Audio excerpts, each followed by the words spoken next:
Altair, Apple Floppy Days, Commodore, Candy Floppy Days, Atari, TI Floppy Days. The weekend comes, the disk drive hums, ready to code for you.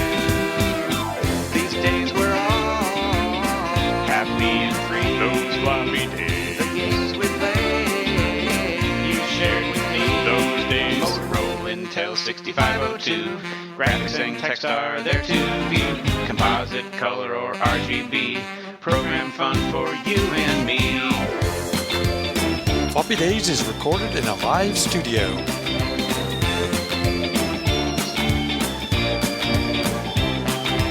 Inside PC Floppy Days, ST Amiga Floppy Days, Junior Sinclair Floppy Days, Classic Days, Microwaves, geeking all week with you.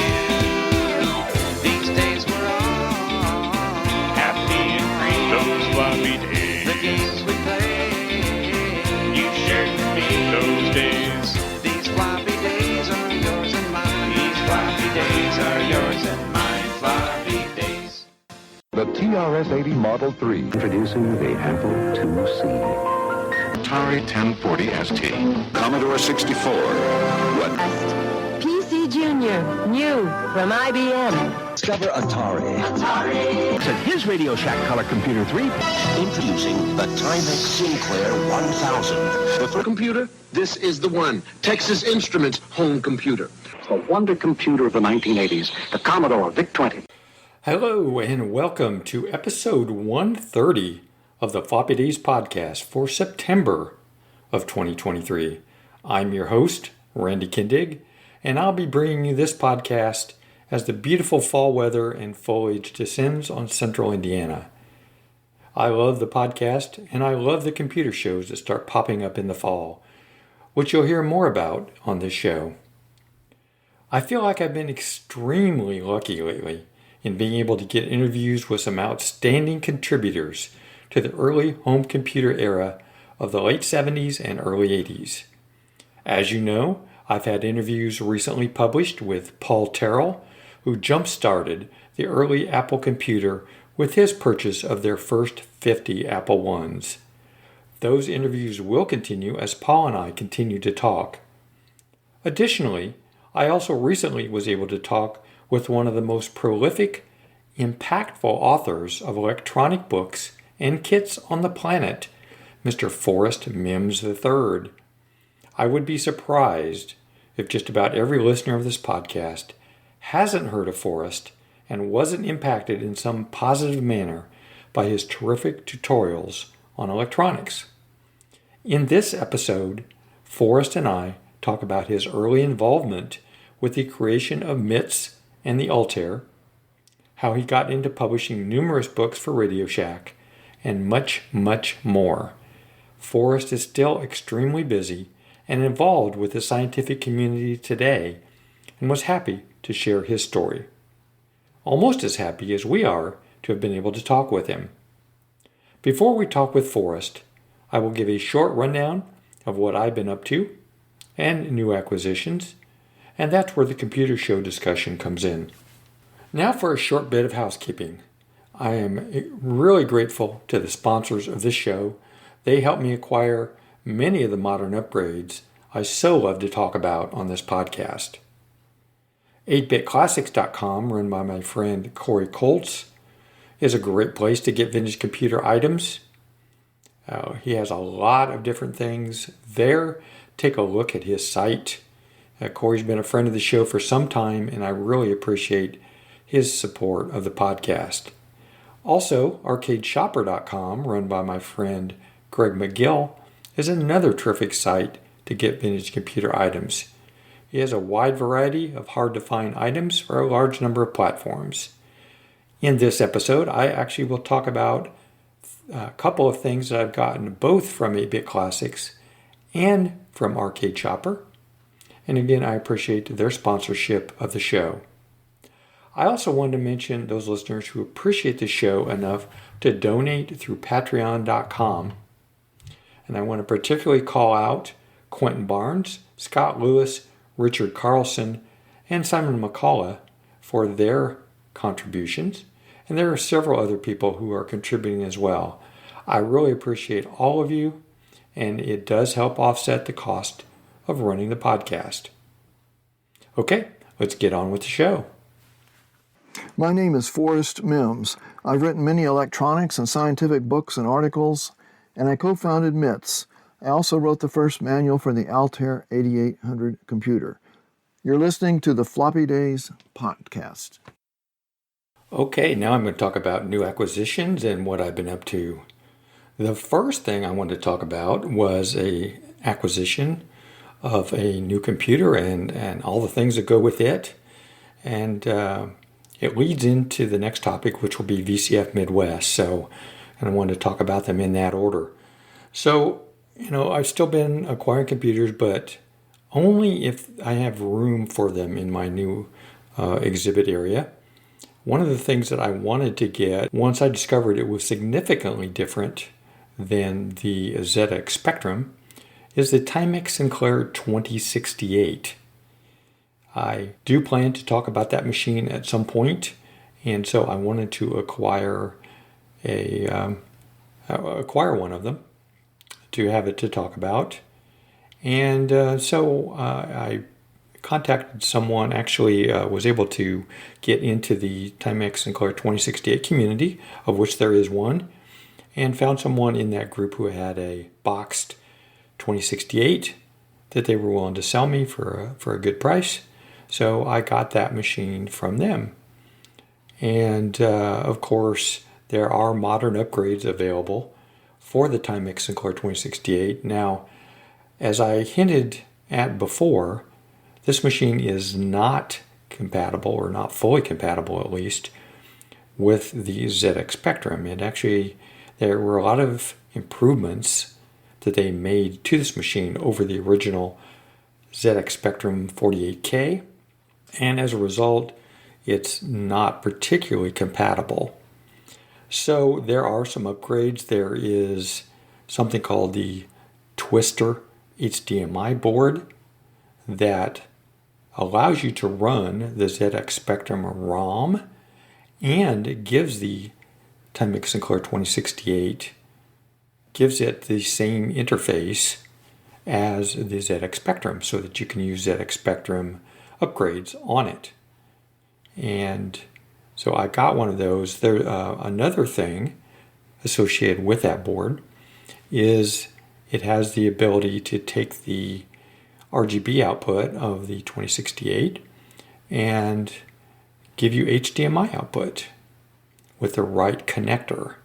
So there's a cable that you have to get that will take the output of this board and convert it to HDMI. So I got that board for it. I also got something called the OS64 board, which though natively the Timex Sinclair 2068 has 32 character text, but this OS64 board will allow you to have 64 characters of text for many pieces of software, not for everything, but like within BASIC and some other software, you can then get 64 characters instead of the 32. I also got, and of course everyone is aware, I've talked about several times, that Space Invaders is one of my favorite pieces of game software. Try to acquire it for all of my platforms. So I got an Invaders tape for the ZX Spectrum, and with this twister board, then I can also run that on the Timex Sinclair 2068. One of the improvements that they made with the 2068 over the Spectrum is there is a cartridge port on this thing, and I wanted to at least have one representative copy of a cartridge that I could use on my machine. So I bought a budgeter cartridge. These cartridges are not cheap. If you try to buy one on eBay, just any cartridge at all, they run from $50 on up, and I've seen some of them, people trying to sell for as much as $150. I got this one relatively cheaply from someone on the 2068 group, and so at least I have a cartridge for that. I also picked up some books for the 2068. Now, I mentioned I got a boxed copy of the 2068. It did not come with the user manual that they sold with the machine. So I got that computer manual put out by Timex Sinclair. Also got another book called Timex Sinclair 2068 Basics and Beyond by Sharon Zardetto-Aker. And another book called The Essential Guide to Timex Sinclair Home Computers. Now this covers both the Timex Sinclair 1000 and 1500 line as well as the 2000 and 2068 line. So as you can see, I kind of went full bore on getting a machine, getting all of the modern upgrades and some of the books for it. And that brings me to the next topic, VCF Midwest. So VCF Midwest 18 took place in Chicago over the weekend of September 9th and 10th. And I really had a good time. It was a great show. It was one of the biggest, I think it was the biggest yet show. They actually had more exhibit area than they had before. They actually moved the talks and presentations and auction area to the basement so they could have more exhibit area on the main floor. So it was just huge. There were a ton of people there, particularly on Saturday. I mean, it was just crazy. Parking was way down the road. It was an incredible show, and I really want to give a shout out to the organizers of VCF Midwest. They do a terrific job and have really turned this into the vintage computer show of the year. I don't think there's a bigger show that exists on this continent. I want to talk about some of the new acquisitions that I got at the show. One thing I picked up a while back, I talked about the Neck Trek or PC 6001. I had a show dedicated to that on Floppy Days. It's hard to find modern upgrades that anyone makes for that platform, but I found someone there who had a 32K memory board, need a little bit of soldering, that I'm going to try my hand at soldering, putting that together, and then testing that on my neck track. So I was really excited to be able to get some sort of modern upgrade for my neck track. I also bought a Tandy 200 and the TPDD1 disk drive. A friend there, Neil Blanchard, had one at a really good price. I actually had been looking recently to try to get a Tandy 200. It's one of those machines that my father used to run his business, and so I always wanted to have one in my collection. So I got that one. I will talk about that machine more later. There actually were some issues with that machine. It's getting fixed up and returned to me. So I'll talk about that on future episodes, but I was really happy to be able to pick up that Tandy 200. A couple of Atari items. I got the Atari Mac 65 yellow binder. I have a Mac 65 cartridge, and I have always wanted to get the yellow binder for that. I have the yellow binder for some of the other OSS software, that being like Basic Excel and Action. And so I got the Mac 65 binder as well that goes along with all those. Mac 65 is an assembler editor for those that are not familiar with Mac 65. It's one of the premier assembler editors for the Atari 8-bit platform. I also got an Atari logo banner. The Milwaukee Atari group was at the show. They had some banners.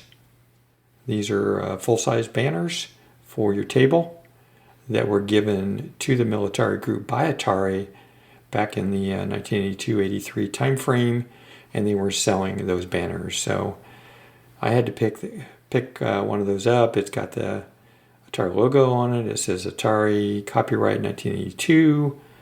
I don't know when or how I will use that, but it was difficult to turn down. And finally, I picked up a book called Back Into the Storm by Bill Hurd and Margaret Morabito. It's an autographed copy that I got from 8-Bit Classics, who was at the show. Corey was kind enough to donate that to Floppy Days, and I'm looking forward to reading that book and learning more about the Commodore story with Bill Hurd and Margaret Morabito. Thanks again to 8-Bit Classics for donating that. There's a bit of a story. And so I talked about the Timex Sinclair 2068 that I got before the show. So my exhibit for VCF Midwest was, half of it was taken up by Floppy Days and antique stuff, advertising for those podcasts.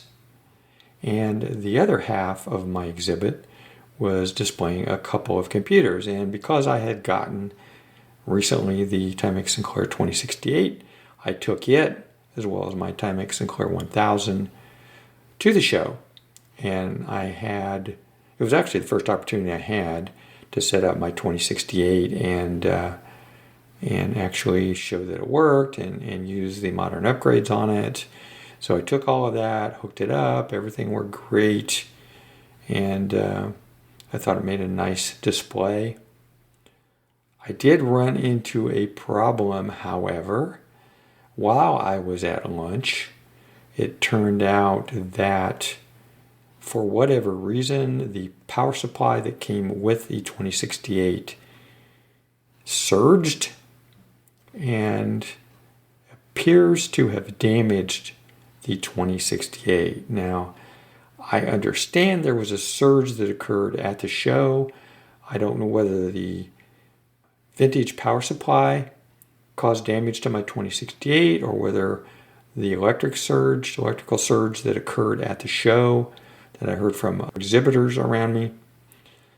They had some equipment damaged by a power surge that occurred at the show. I don't know if that's what happened, but the people around me while I was at lunch ended up having to unplug my 2068 because they said the power supply had gotten hot. And when I came back to the show, I tried to turn on my 2068 again, and it wasn't working. I just get basically a blank display on it. So it appears to have gotten damaged. Did learn that I need to take a surge protector to these shows from now on. I have a power tower that has multiple outlets on it. Comes in really handy for these shows. It, however, doesn't look like it has any sort of surge protection on it. So I'm going to have to make sure that from now on I take a surge protector with me. The 2068 I did take to the latest Inti Vintage Computer Club meeting, and one of the gentlemen there took a look at it. It appears all the RAM chips got fried. I don't know if anything else did, but he's going to try to repair it with at least new RAM chips, and we'll see what happens. I did also acquire a modern power supply since then for the 2068 that I will use, and I'm going to discard the original power supply that came with the 2068. So that's my story. I acquired the 2068 and then it got fried, so I'm trying to deal with that right now. Either getting that repaired or getting another 2068. I don't know. But that's the story there. So that's really it for VCF Midwest that I wanted to impart. Another couple of acquisitions that I wanted to mention, in particular because these came from Arcade Shopper. I've kind of been on a kick lately to try to get a lot of different 3D printed cases. I have a lot of things that I've acquired, modern upgrades I've acquired, that don't have cases on them. And I'm trying to acquire 3D printed cases for those. Arcade Chopper had a CF7 Plus case, which is the for the TI-99, which is basically the PEB replacement. It's a modern replacement for that PEB. It's a very small device that gives you 32K of RAM. It also has compact flash interface on it to simulate a floppy drive. So it's uncased, always has been. I wanted to get a case for it, and I bought one from Arcade Chopper. I also got a TPDD1 boot disk. I mentioned the Tandy 200 and the TPDD1 disk drive that I bought at VCF Midwest. I also had a TPDD1 for my Model 100/102. But I didn't have the boot disk, so I got that from Arcade Chopper. So that's it for new acquisitions and what I've been up to this month. Hi, this is Paul Terrell. Here's to the followers of Floppy Days, with a passion of the past events that ignited the personal computer revolution, from someone that was there at the time and a willing participant. I was involved in the first sales of Microsoft Basic to Data Terminals and Exidy Incorporated, which created the first software company in personal computing. And I bought the first 50 Apple I computers with a COD purchase order, which provided $25,000 of seed capital to start Apple Incorporated. The personal computer revolution is as significant as the Industrial Revolution was, and they say history repeats itself. A generation which ignores history has no past and no future. If you want to understand today, you have to search yesterday. So let's understand today with Floppy Days podcasts of yesteryear. Thank you. Next up, computer shows that are still happening in 2023. There's still quite a few left. Get out to one if you can. Coming up very, very soon, in fact, as of this recording, just 4 days away, and which I am planning to attend, so I'm trying to get ready for, is Tandy Assembly, September 29th through October 1st at the Courtyard by Marriott in Springfield, Ohio. Next is an Amiga show, Amiga 38, Germany, October 6th through the 7th at the Das Rote Krokodil. I cannot pronounce this other word. So anyway, it's in Germany. If you're in Europe or want to travel over to Europe for an Amiga show, there you go. The Interim Computer Festival, October 7th through the 8th in Seattle, Washington. Amy West, another Amiga show, October 14th through the 15th in Sacramento, California. There's a Dragon meetup, October 7th through the 8th at the Center for Computing History in Cambridge, UK. Portland Retro Gaming Expo, a big show out in the Portland, Oregon area, October 13th through the 15th at the Oregon Convention Center. The Chicago TI International World Fair, October 14th at the Evanston Public Library in Evanston, Illinois. Mactoberfest Bay Area Meetup, October 14th in Belmont, California. And to round out the year, the World of Commodore, which is always the first weekend of December 2nd through the 3rd at the Admiral Inn, Mississauga, Ontario, Canada. And that's it for remaining shows in 2023. Okay, now we are ready for the interview with Forrest Mims III. Please enjoy. Well, I'm here today with Forrest Mims, the most recognized and most published author of electronics books on the planet, I think. having educated 3 generations of human beings on the topic. In addition, I think some listeners may not realize, I know I didn't, that you were a co-founder of MITS, pre and post Altair 8800, and wrote the first manual on using the machine. So welcome. I appreciate your time today, Forrest. Could you start out maybe with letting us know where you're located and what you do today? I live I'm talking to you from my RV. I live near Seguin, Texas, which is about 40 miles east of San Antonio.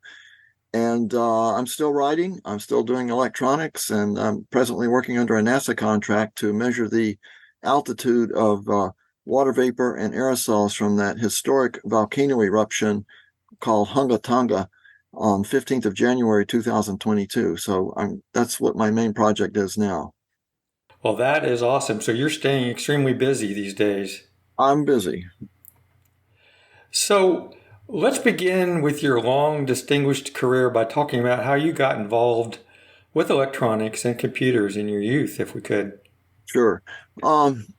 I built my first transistor radio when I was 13, and I didn't design it. I copied it from Popular Mechanics magazine. It was on the cover. And then thereafter, I began trying to design a rocket control system when I was in the 7th grade, but I had no ability to build what I was designing. And so I decided to concentrate on things I could build. So I started working with simple potentiometer analog computers and decided those were too simple. And my father was in the Air Force studying Russian, and I thought I could design an analog computer that would translate Russian into English and vice versa. So I built that when I was a senior in high school. The memory consisted of trim pots, miniature potentiometers that you adjusted with a screwdriver. And so I could translate 20 words of one language into 20 words of another. And was my first major electronics project. It was not simple. It's on the web, by the way. There's an article about it. And so everything I'm talking about today is somewhere on the web. Then after that, I was in college, and my great-grandfather, George Meyer, was blinded in a black powder explosion in 1906, May the 3rd, 1906, working on a railroad bed south of Sweetwater, Texas. And he always impressed me because even though he was totally blind, he was very outgoing and always listening to these congressional records of books, different books, the Bible, etc. He was very well informed. And I always dreamed of how can I help him, navigate.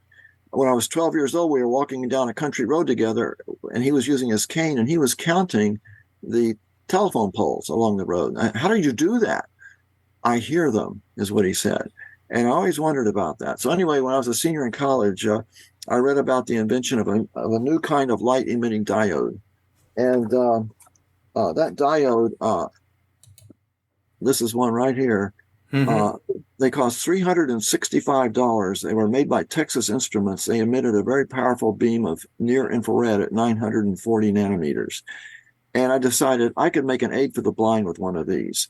And so I built a circuit in this box with a pulse generator that would pulse the LED.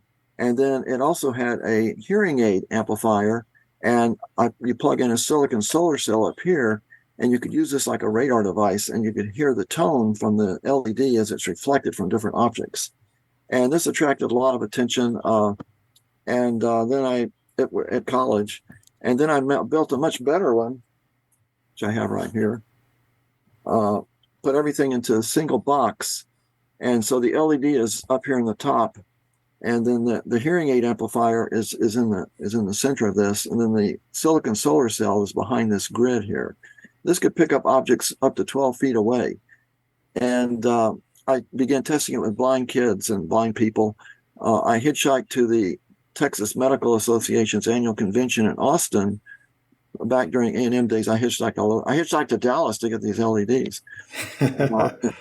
Texas Instruments gave me 3 of these for free. They were so interested in my project. Anyway, the Medical Association convention, I didn't know anything about conventions. I didn't know you had to pay money to register and all that sort of thing. But when they saw what I had, they put a table at the entrance with me and my little poster and this Aid for the Blind. So that everybody who came in or out of the convention saw my device, and it made the newspapers and was very influential in that sense. Meanwhile, I graduated from A&M in May of '66, and I was trained to be an intelligence officer. I majored in government in college. So I went to, I volunteered for Vietnam, and I took my Aid for the Blind, and I used it at the Saigon School for Blind Boys, the Saigon School for Blind Girls, and had excellent results. But I only had the one device. And so I always wanted to make more, maybe have them manufactured, contacted a lot of hearing aid companies. Nobody was interested. One reason was liability. What do you do if the blind person's using this and trips in a hole in the sidewalk or something? So I continued that project for years. Meanwhile, I'm working on the rocket project that I thought about when I was 13 years old in the 7th grade. And I began working on that project, and that led to my entire writing career.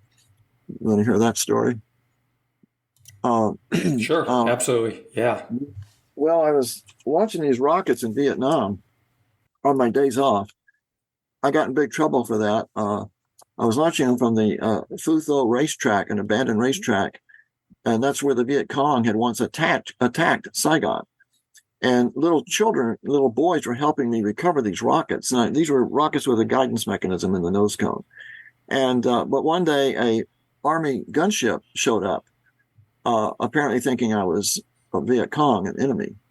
And I went ahead and continued with the launch with these little boys. There were 5 little boys with me, or 4 that day.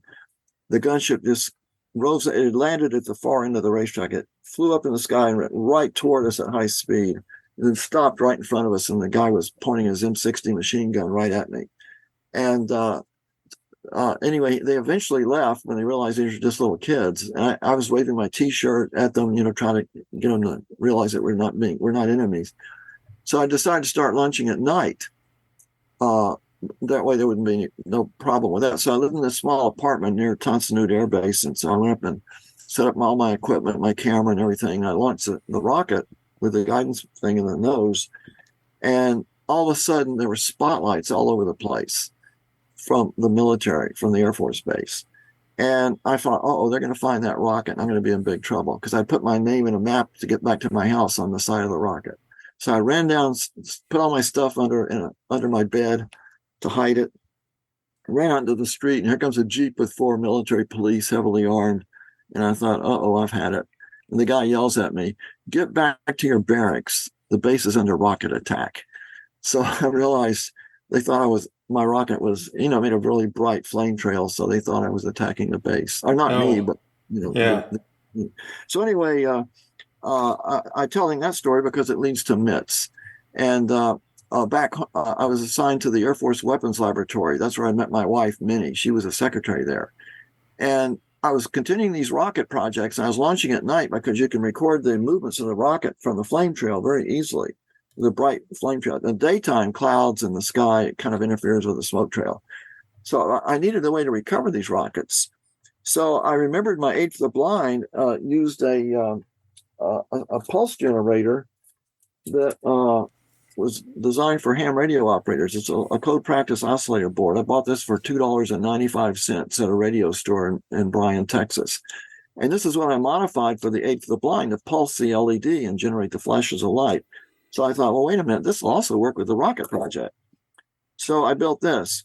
This is the same circuit in this, but miniaturized, and it had a little light bulb in it.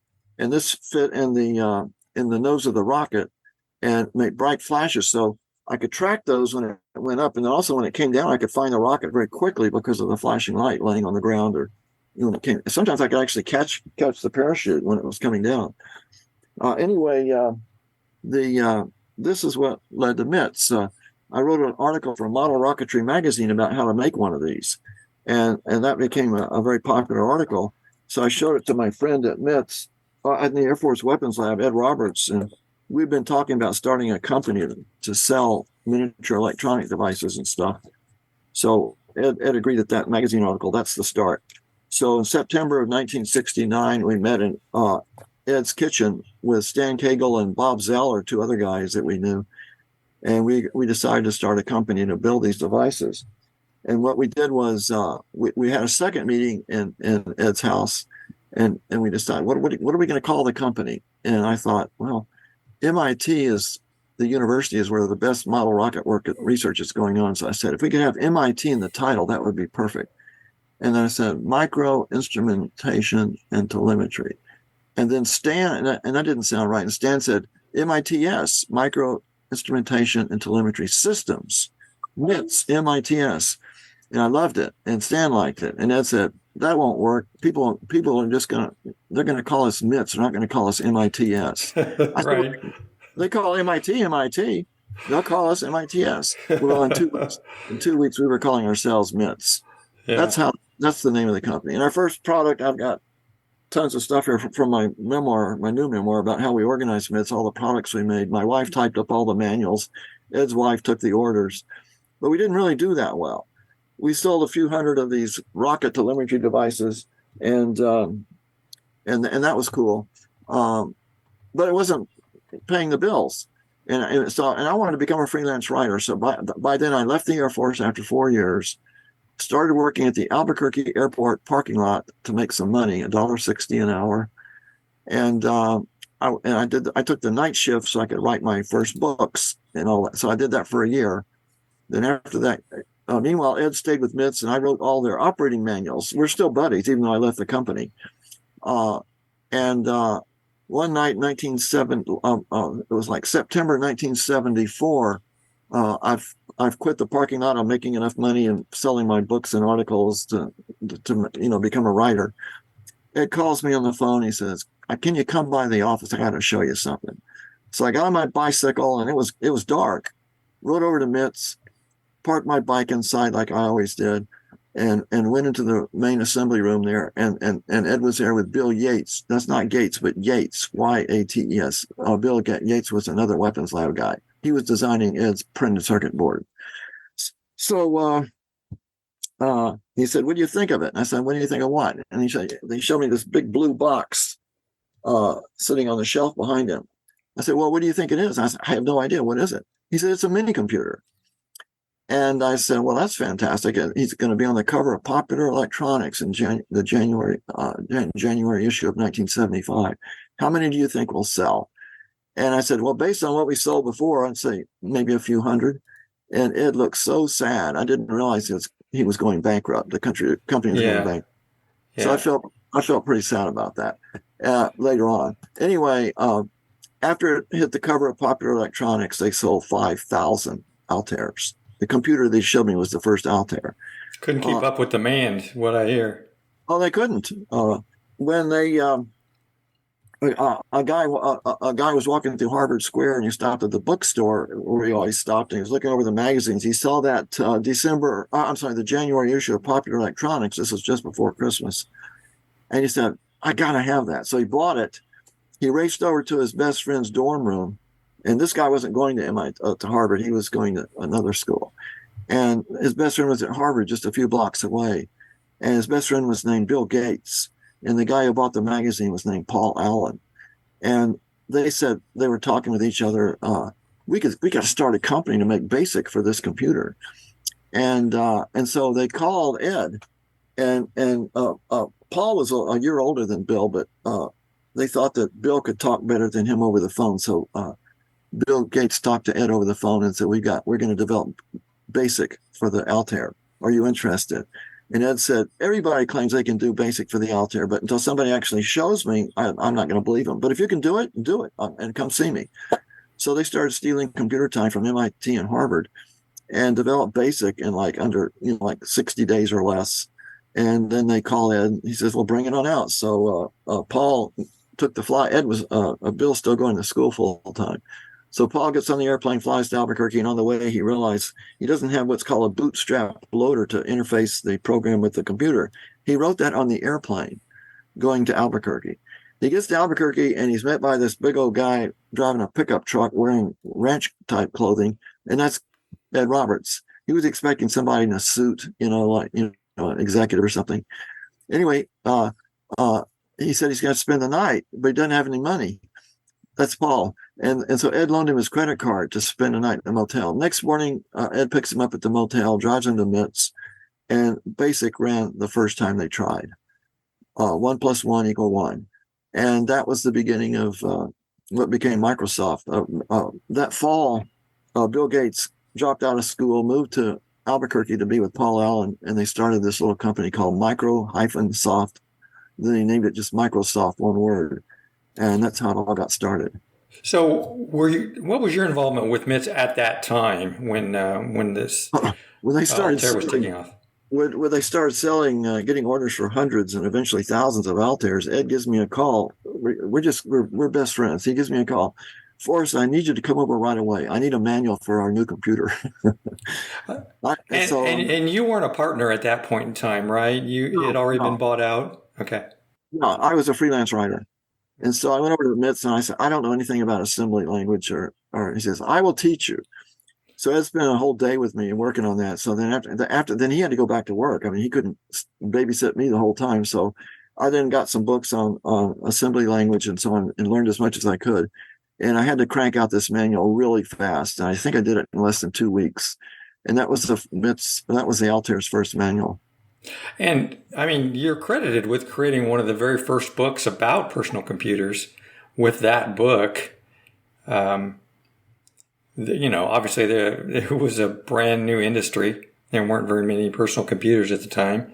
So how do you feel about that, being credited with writing the very first computer book?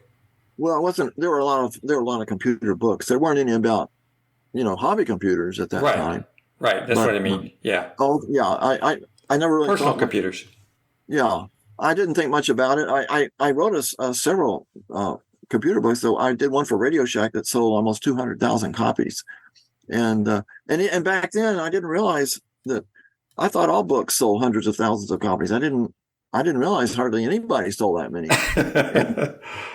When I started writing I wrote like 20 books for Radio Shack they paid me a fixed fee of like $2,500 a book. The publisher did. And then Dave Gunzel, my editor at Radio Shack, he said, look, we want to make you the publisher. That way we can both make more money. So he took me on a visit to Banta Publishing, which is a big printing company. I got to see how books are printed. That's where they were printing my books. And see, they were printing my books by the 18-wheeler load. They were printing tens of thousands of these books. And I'm only making $2,500 a book. So anyway, they put me in charge, and so now 1/3 of the money went to the publisher, 1/3 went to Radio Shack, and 1/3 went to me. So now I'm making livable money because the books. I then started writing a whole new series of books, and the first one was called Engineer's Notebook, and it starts off with typewritten pages, and then gradually after 5 pages, it's all hand lettered, and that book. That book sold almost 200,000 copies. And everybody was amazed because that was the best selling of all electronic books in history and so on. I was printing those books on Mylar with India ink. And so the inside of my finger here was actually bleeding from the pressure of that Mylar India ink pen on the, writing that. So I did a second version of that book called Engineer's Notebook 2, and it also sold a huge volume. Then Dave comes and visits and he says, how about a book called Getting Started in Electronics? And I said, I'd love to do that. I said, but can I do it with pencil instead of ink? And he said, well, if there's enough contrast. So bottom line is we used a 7/10 millimeter mechanical pencil, which I still have. I'll be a picture of it in my new book. And I published a picture of it on the web. And I wrote that Getting Started in Electronics, 128 pages. I did that in 54 days. And that included, the book had 100 projects at the end of the book. And I built each circuit 4 times to make sure there were absolutely 0 errors. And you might say, why 4 times? Well, when you're building a circuit from memory, you might leave out something. But I always built my circuits from memory because I designed them that way. But when they're in a book, I had to build them from the book. So I would actually take a pencil and check off each wire and each part as I built it. And that way there were no errors in the book. But if I'd done it from memory like I usually did, there would have been errors. That book has sold 1.3 million copies, plus probably 10 times that many have been ripped off on the web. Does it still sell today? Oh, it's still, yeah, it's considered the best-selling electronics book ever written. Yeah. And it's true. It's like you mentioned, 3 generations of people reading my books. I still get emails fairly frequently from people who are thanking me that book made their career, started their career in electronics or computer science. And I said, look, I was just a hobbyist. My degree's in government. I was writing that book for me as much as for you. That's exactly the question I was going to ask you, whether anyone had ever written you or come up to you and said, hey, you really kickstarted my career, and I appreciate that. I mean, how does that make you feel? It's got to be amazing. It happens all the time. I didn't expect that to start happening. So I was very surprised, but it happens, sometimes a couple of those a week, these emails arrive. But the bottom line is that they're always very polite. And so I answer all my emails. And I'll just say, look, I started that as a hobbyist. I'm not a double E like you are. I'm not a computer engineer like you are, but I got my start doing it as a hobby. That's amazing. I mean, just think of all the thousands of people that you've trained on electronics. Yeah. I did have a few questions back on the time at MITS, or your interaction with MITS. If I might go back and ask a couple questions there.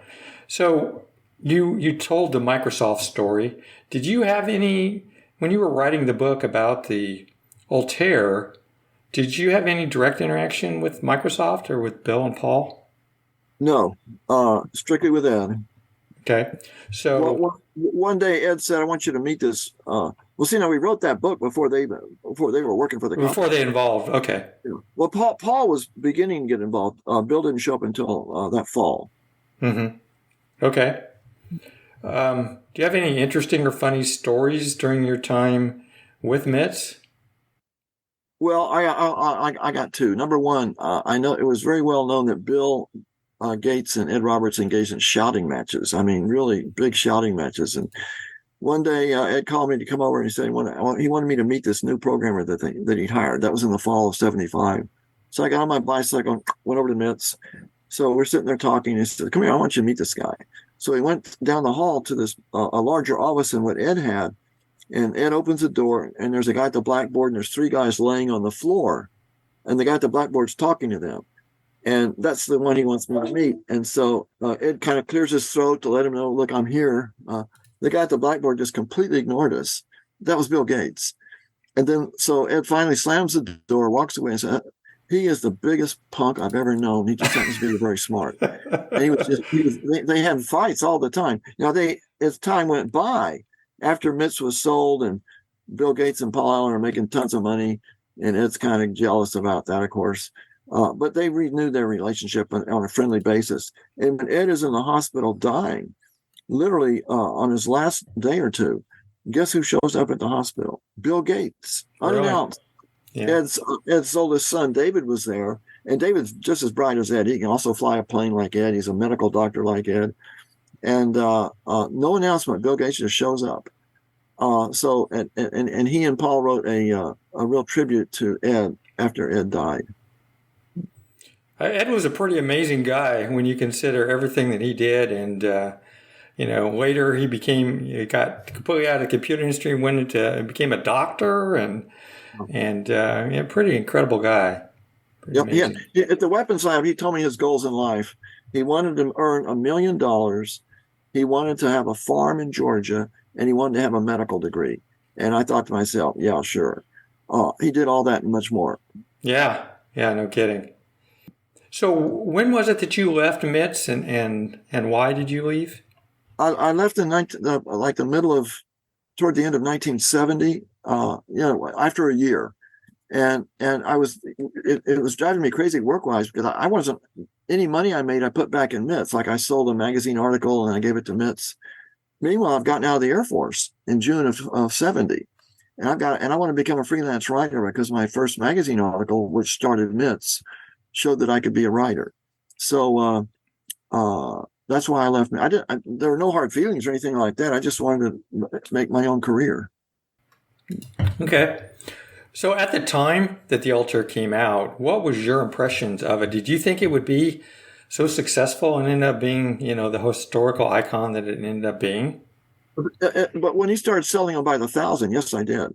He gave me, by the way, Ed always, when I wrote manuals for the company, he didn't give me money. He gave me the product.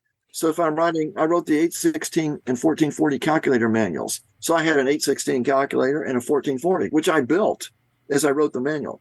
For the Altair, I didn't build my Altair. He gave me one of the first 5 production models. So it's a historic Altair. I gave that and the 816 to the Smithsonian, and they displayed the Altair for 10 years or 15 years in a big computer exhibit. It's on the web. The Smithsonian also took my high school language translating computer. It's on the web, the Smithsonian website, but it's never been exhibited in public. Okay, interesting. And there was I understand, at least for a while, there was a permanent exhibit at the New Mexico Museum of Natural History and Science about the Altair and Albuquerque, because that all happened in Albuquerque. Yeah, exactly. It was called Startup. Yeah. And my wife and I spent a lot of time. We went to the grand opening, and Ed was there. And that was quite I can't believe they closed that exhibit. Paul gave him enough money to hold it for 10 years. And there's a lot of clutter in the exhibit because Paul Allen has a huge computer collection. But the myth stuff was sort of in the middle of a section of that exhibit, and you could walk in a circle around it. And then there's a great movie that they made about introducing the personal computer. All that's gone. But for those 10 years, it was a very popular exhibit. Yeah, I was disappointed that, I couldn't go see it. I understand it went to Paul's other museum, his Living Computer Museum. Yeah, it did. But it's not. But then it closed, right? So the one in Albuquerque closed, and so the key portions of that went to Paul's museum in Seattle. Now I don't know, that museum the Albuquerque exhibit had one of the model rockets I built, and then there's a picture of Minnie, my wife, typing a MIT's manual right next to it. So we have a picture of us standing on either side of Minnie typing, and it also has the light flasher I built for Model Rocketry magazine that started MITS. That's not the one I showed you. That was the first one. The one I built for the magazine was a lot neater looking. That's, I gave that to Paul, and that was on exhibit in the Albuquerque exhibit on a little pedestal right in front of that rocket. He recognized that as the key ingredient for starting MITS. He always recognized that. Mm-hmm. Yeah. So you already talked about your Radio Shack authorship. So what I saw was that you've written somewhere in the 35 to 40 books, I guess, for Radio Shack over time. For Radio, is that right? I wrote 19 hand-lettered books and about 20 conventionally printed books for Radio Shack. And then I did the books. I did 3 lab kits, and those each had a book. In fact, one of them had 2 books. So those were hand-lettered books. Obviously, you've published a lot of different things. Right? You've published a lot of articles and magazines. You've published all these books. Do you feel like the notoriety you got from your electronics books for Radio Shack, I mean, how much did that contribute to your success? I don't know. I've written books on a wide variety of technical topics, lasers, calculators for kids, the abacus. And I wrote the NOAA, National Oceanic and Atmospheric Administration. They hired me to write the book on the history of Hawaii's Mauna Loa Observatory, the 50-year history. That's a 450-page book. That took 4 years to write. It wasn't what you'd call a bestseller, but it's a very important historical book about that. I've spent 245 nights at that observatory, more than anybody else, calibrating my instruments. So it's been a key part of my scientific life. And that's another point I should make. I don't write electronics books anymore. I do science. I do atmospheric science. Right. Seems like that's been your main focus for several years now, right? I just published a paper in Bulletin of the American Meteorological Society on my first 30 years of measuring the optical depth of the atmosphere, the ozone layer, and the water vapor layer. And that's online with that journal. It'll be in print in another month or so.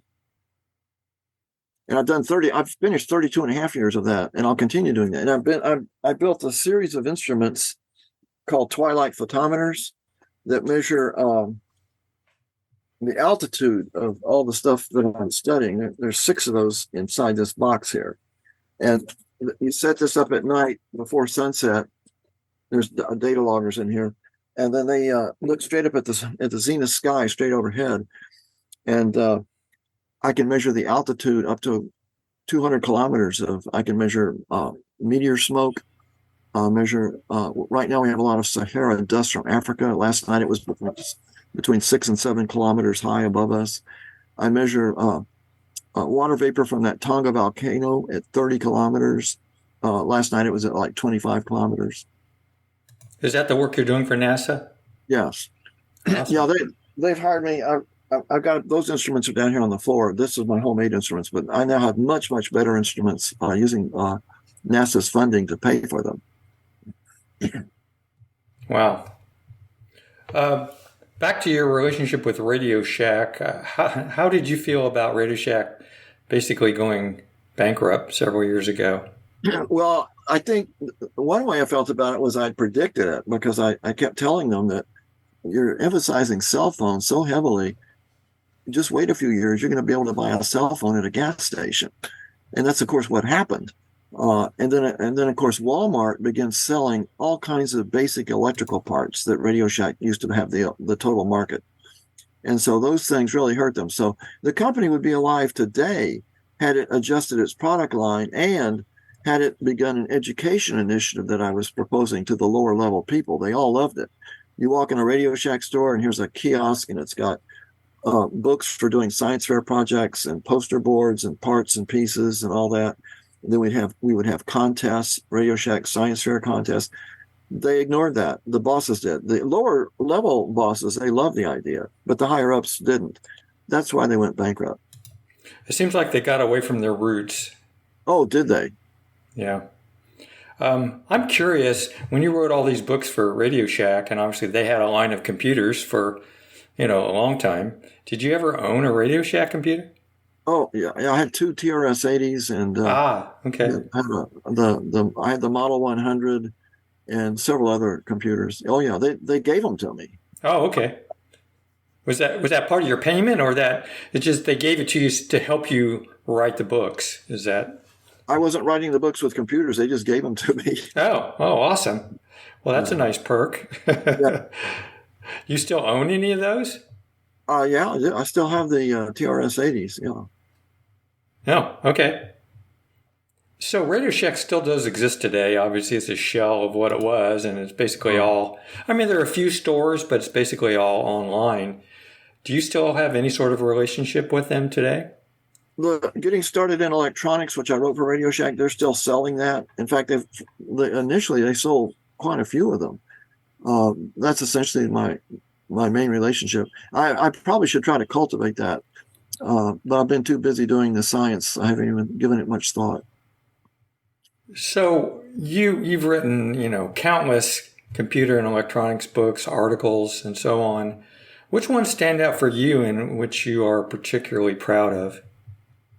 I think the book Understanding Digital Computers is by far my most important computer book, because I'd always read that a computer is like a post office. You've got little slots and you put your data here and here. That's total baloney. A computer is not like a post office.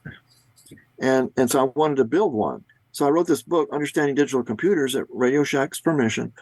But when it came to the section on how the computer works, I did not know. So I found an incredible book by an author whose last name is Malvino. It was a McGraw-Hill book. And it showed me how a processor works. So from that, I went home and I said to my wife, I need to build a circuit on the kitchen table. It's going to be much too big for my office table. So she said, okay. So I built a 4-bit processor just based on having read the Malvino book. And it actually worked. It had 5 micro instructions, and I built a little thing where you could program a piece of cardboard and you pull that through a slot and it would program the computer. The memory was 64 bits. Can you believe that? But that was like in 1978 or so. So anyway, that book, by describing how a processor works, that was, I think, my most important book. And also, it was a series of 4 articles in Popular Electronics. I still sometimes get comments about those articles. The other memorable circuit was in one of my Radio Shack books. I published a circuit I call the stepped tone generator. It made these really cool sounds. It was 2 555 oscillators, one driving the other. And what that did was, you could control it with your fingers and photocells, or you could by turning knobs or whatever. But that became what's called the Atari Punk Console. It has its own Wikipedia page. And I started getting emails from these electronic music guys telling me that circuit's what got them started in electronic music.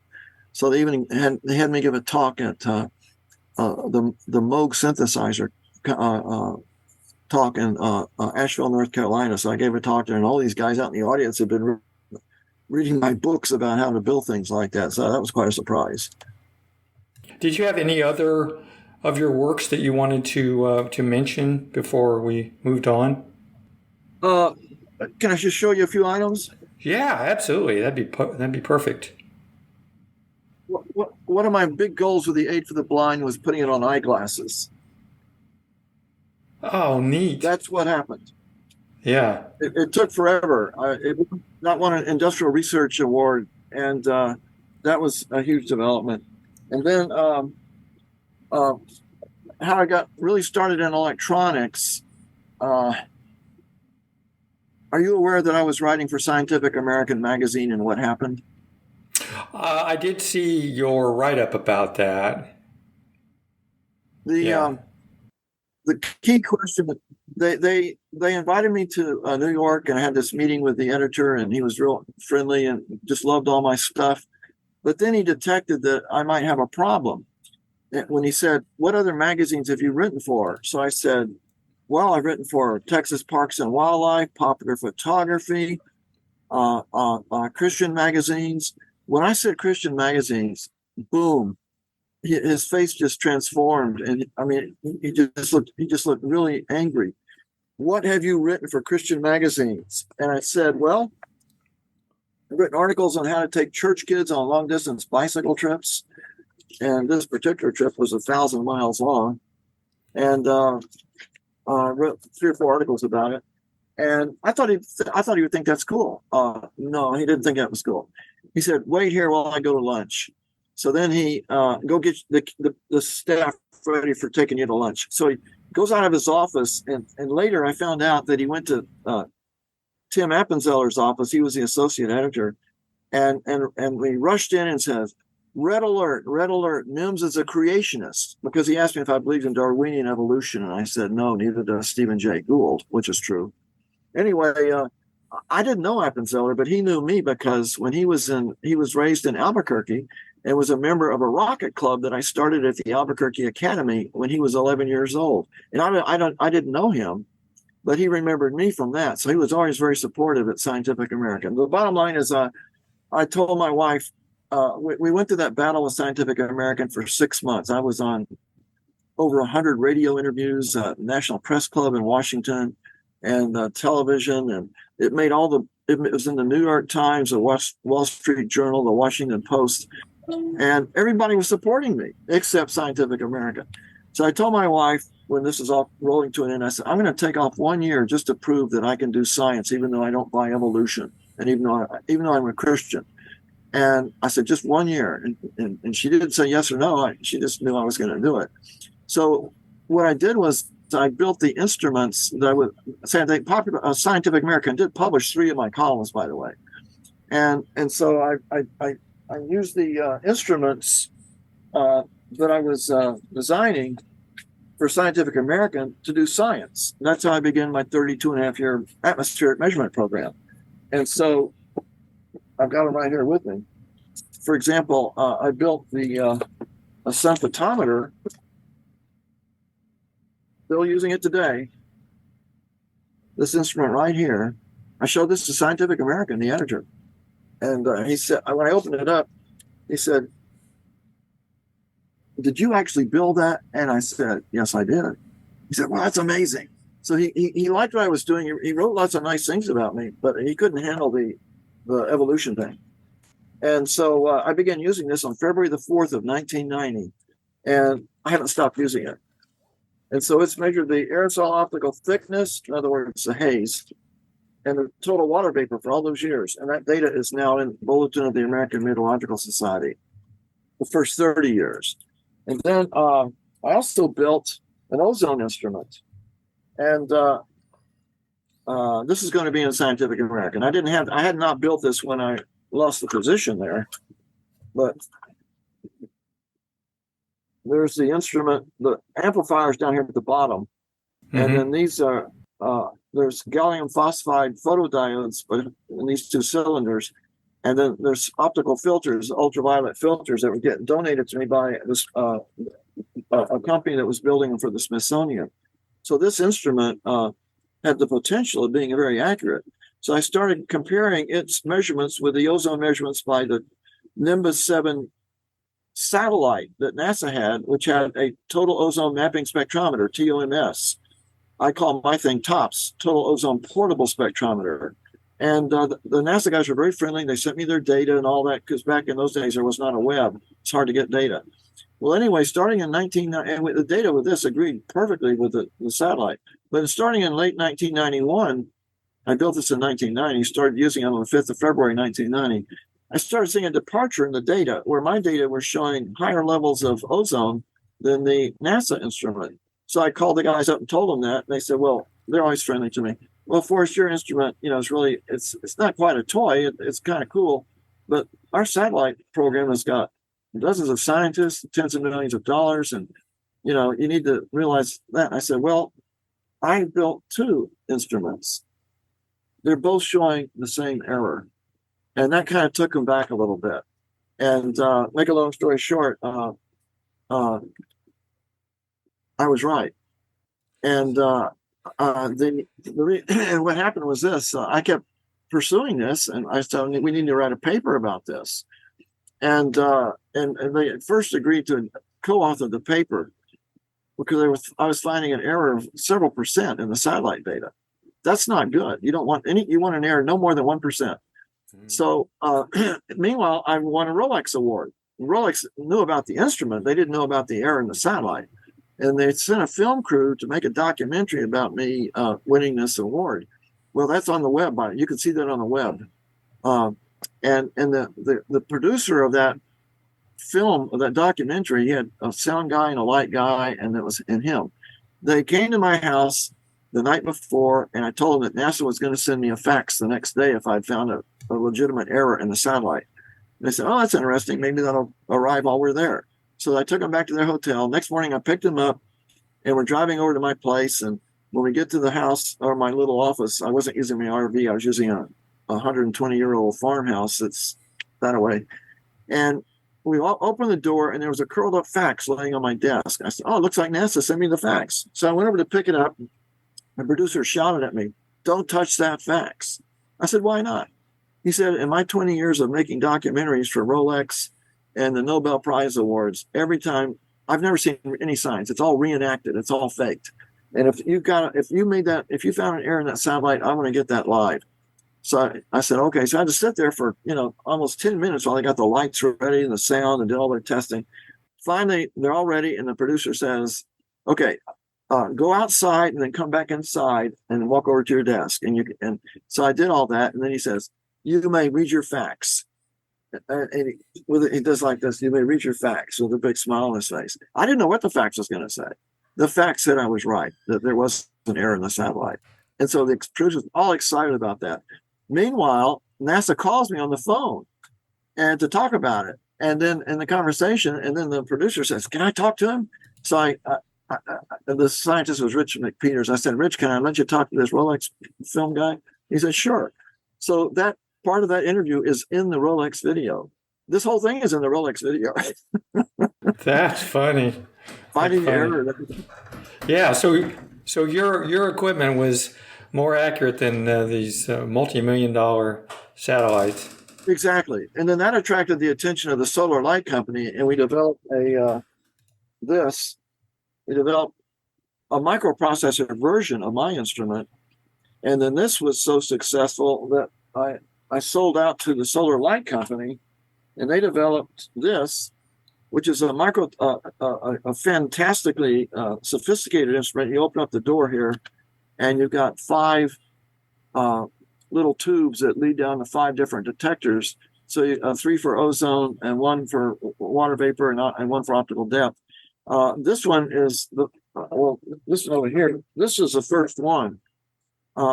NASA sent me to Brazil. Their satellite was broken, so they couldn't measure ozone. They wanted me to measure the ozone in Brazil during a big campaign.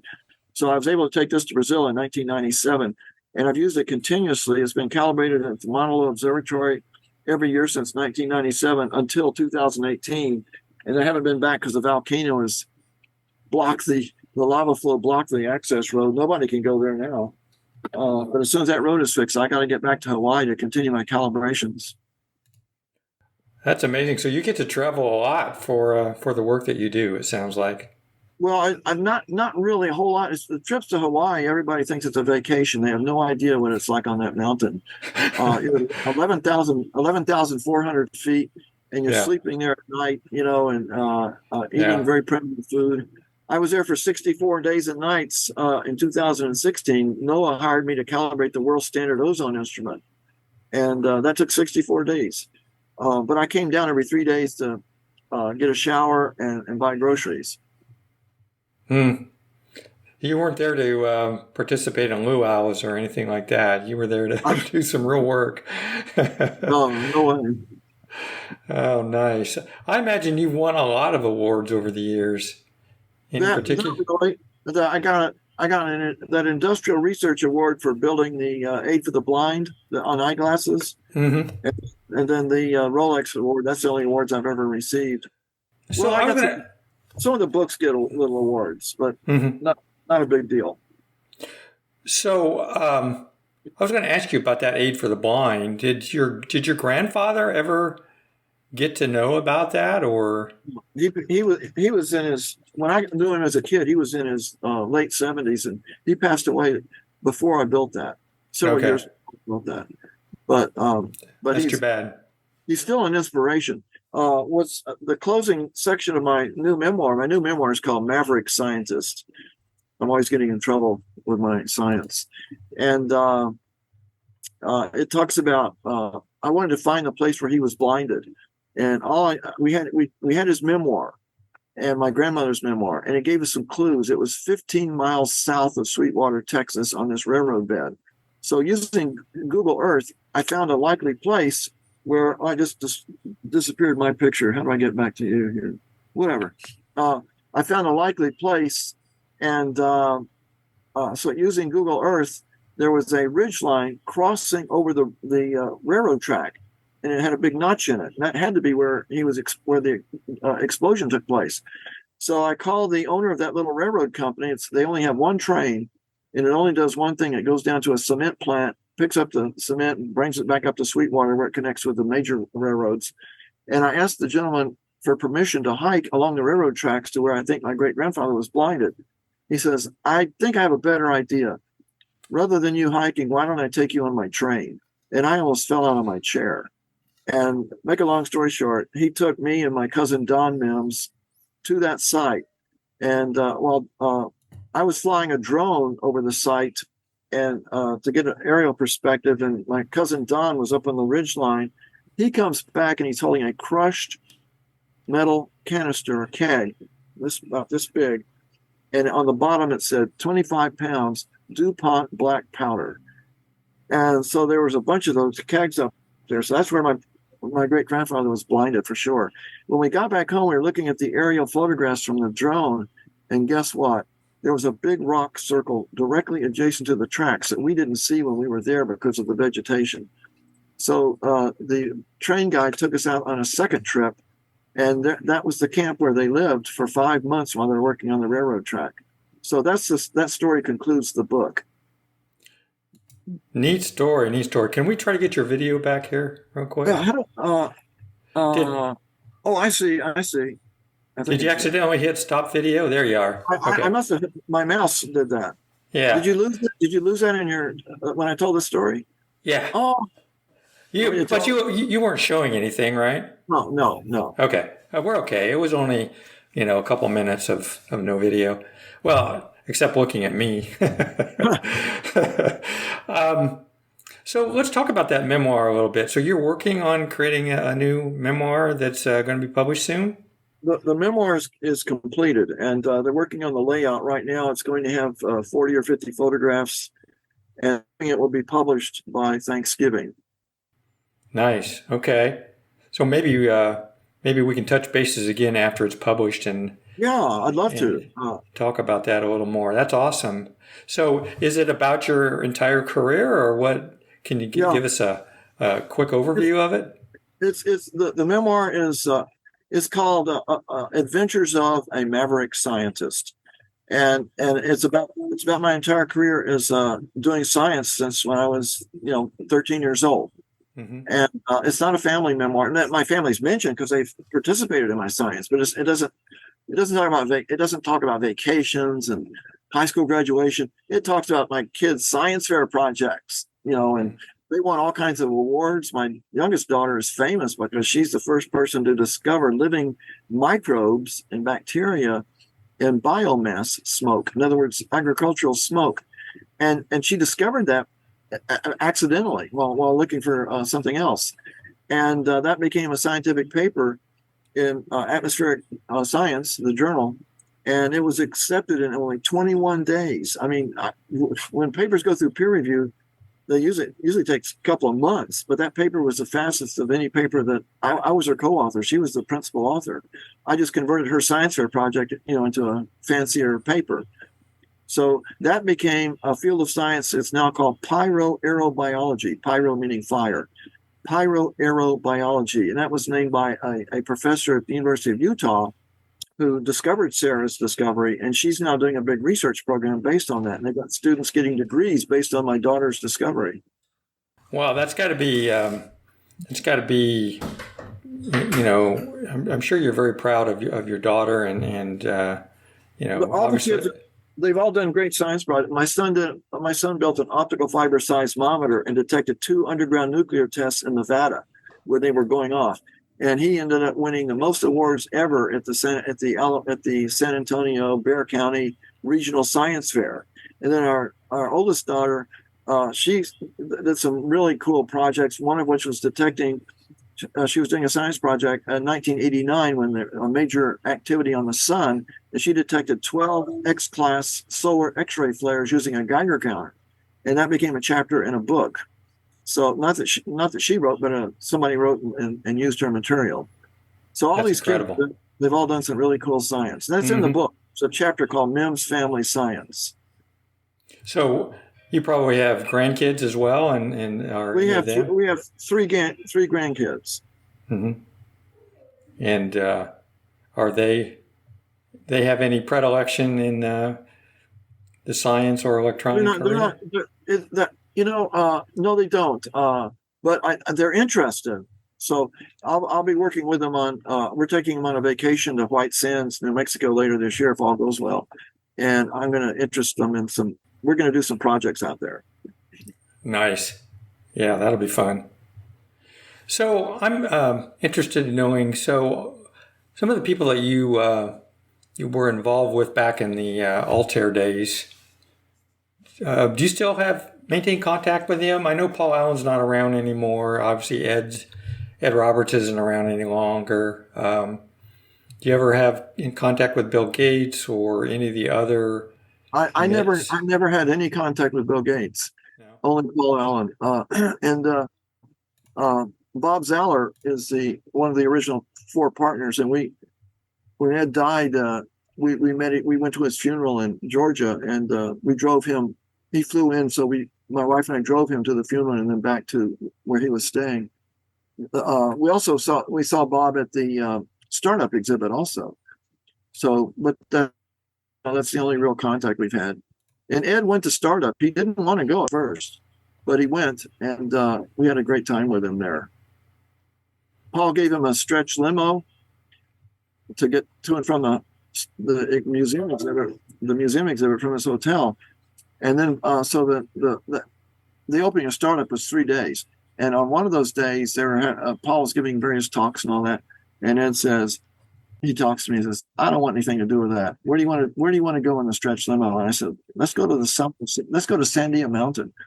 So my wife and Ed and his wife and us, we took a stretch limo to Sandia Mountain.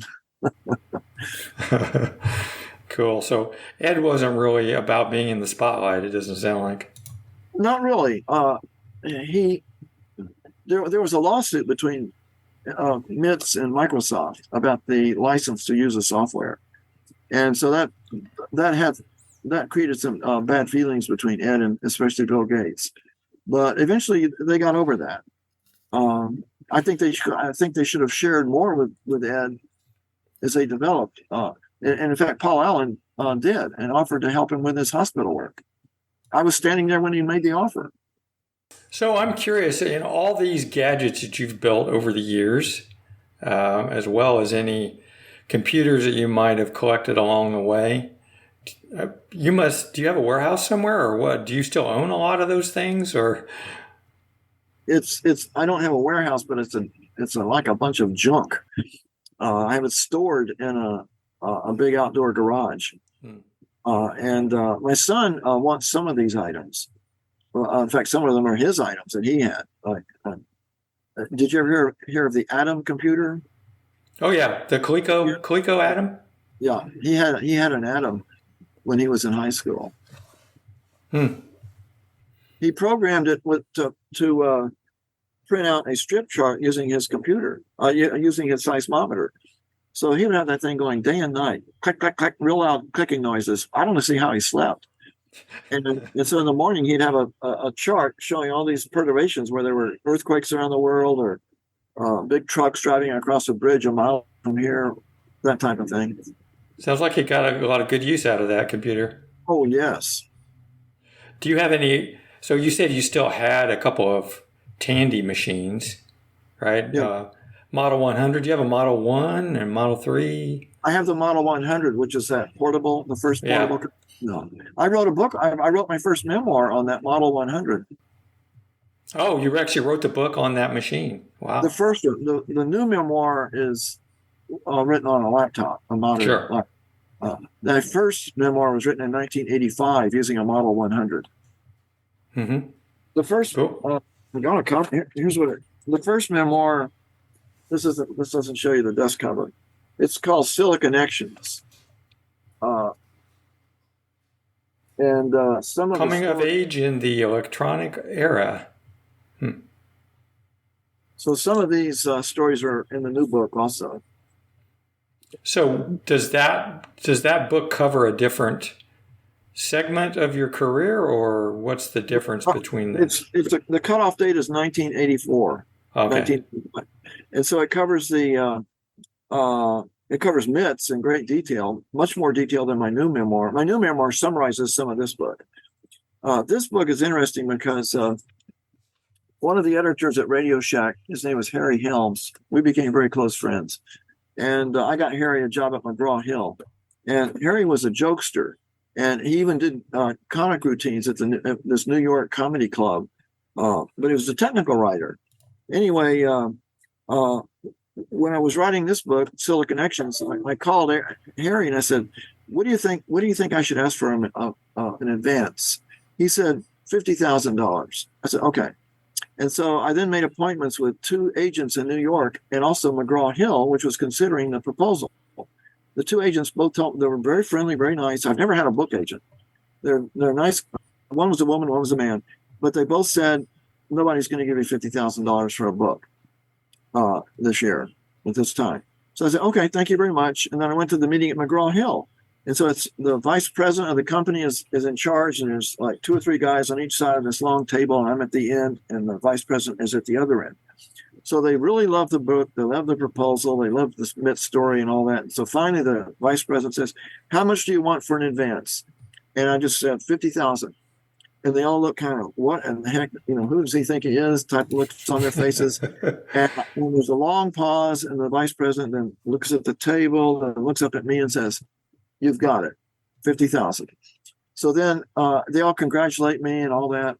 So then I go downstairs and I went to a payphone outside the McGraw-Hill building, and I call Harry. I said, "Harry, I want to thank you for your advice.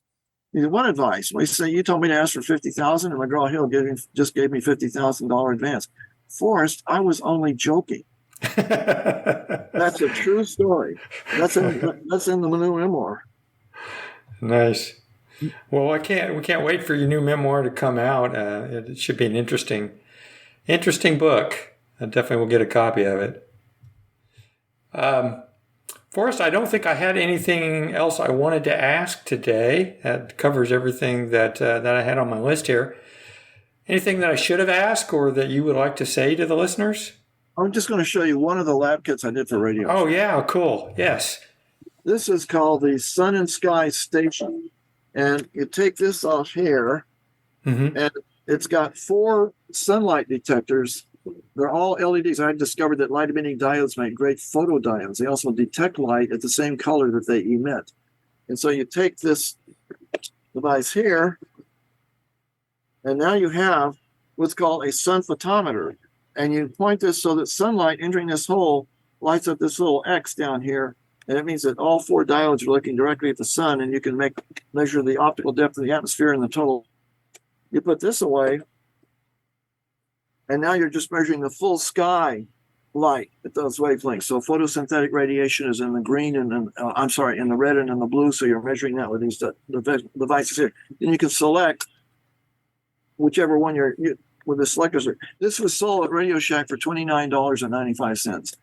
They sold 12,000. Well, that's not 20. If a product at Radio Shack sells less than 20, they cancel it. So it got canceled. It still is by far the world's best-selling sun photometer at 12,000 units. And it's also the cheapest at $30. I've never seen or heard of that particular one. I've seen a lot of the other Radio Shack devices. Did you have a hand in building some of those other devices as well that they have that are electronics kits? I built their biggest lab kit, and their second biggest. The Electronics Learning Lab was the big one, and that had 2 books with it. That was a huge project. That took over a year to develop.